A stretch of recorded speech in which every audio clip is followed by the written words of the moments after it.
Share market మరొకసారి బేర్మందే. దేశీయ stock market సూచీలు భారీగా పతనమయ్యాయి. ప్రధాని మోడీ పొదుపు సూచనలు, ఇరాన్తో ఒప్పందంపై ట్రంప్ వ్యాఖ్యలతో మార్కెట్లు కుప్పకూలాయి. ఒక రోజులోనే 10 లక్షల కోట్ల రూపాయల మదుపర్ల సంపద ఆవిరైంది. వరుసగా 4వ రోజు దేశీయ స్టాక్ మార్కెట్ సూచీలు నష్టాలను చవిచూశాయి. సెన్సెక్స్, నిఫ్టీ మంగళవారం భారీ నష్టాల్లో ముగిశాయి. ఐటీ స్టాక్స్ లో అమ్మకాల ఒత్తిడి సూచీలపై ప్రభావం చూపించాయి.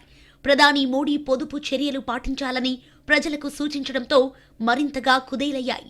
ఏడాది పాటు బంగారం కొనొద్దు, పెట్రోల్, డీజిల్ వినియోగాన్ని తగ్గించాలని ప్రధాని చేసిన సూచనలు స్టాక్ మార్కెట్లపై ప్రతికూల ప్రభావం చూపాయి. దీర్ఘకాలంలో వృద్ధి మందగించొచ్చన్న భయాలు సెన్సెక్స్, నిఫ్టీ సూచీలను ప్రభావితం చేశాయి. శాశ్వత శాంతి కోసం ఇరాన్ పంపిన తాజా ప్రతిపాదన తమకు ఆమోదయోగ్యం కాదని ట్రంప్ తిరస్కరించడంతో యుద్ధ భయాలు నెలకొన్నాయి. ఇరాన్తో కుదిరిన కాల్పుల విరమణ ఒప్పందం లైఫ్ సపోర్ట్ మీద ఉందని అమెరికా అధ్యక్షుడు వ్యాఖ్యానించడం ఆసియా మార్కెట్లపై ప్రతికూల ప్రభావం చూపించింది. వీటన్నింటినీ ప్రభావంతో సెన్సెక్స్ ఓ దశలో 1500 పాయింట్ల మేర పతనమైంది. సెన్సెక్స్, నిఫ్టీ రోజంతా నష్టాల్లోనే ట్రేడ్ అయ్యాయి.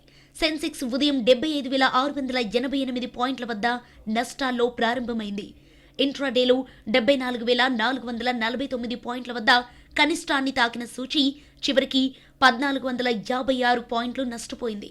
74,559 పాయింట్ల వద్ద ముగిసింది. సెన్సెక్స్ 30 సూచీలో ఒక్క ఎస్బీఐ మినహా మిగిలిన కంపెనీల షేర్లన్నీ నష్టాల్లో ముగిశాయి.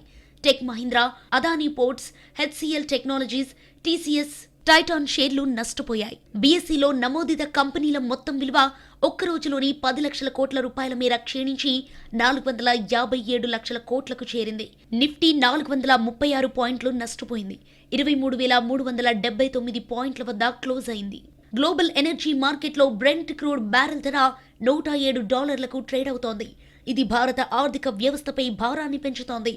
ద్రవ్యోల్బణానికి దారితీస్తుందనే భయం మార్కెట్ సెంటిమెంట్ను దెబ్బతీసింది.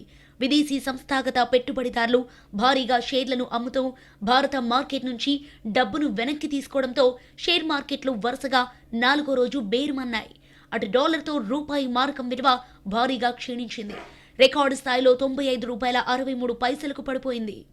పశ్చిమాసియా సంక్షోభం ఇలాగే కొనసాగితే భారత మార్కెట్పై మరింత ఒత్తిడి కొనసాగే అవకాశం ఉంది. సరఫరా వ్యవస్థ దెబ్బతింటే దేశ ఆర్థిక వృద్ధి కూడా మందగించే ప్రమాదం ఉందని బ్రోకరేజ్ సంస్థలు హెచ్చరిస్తున్నాయి.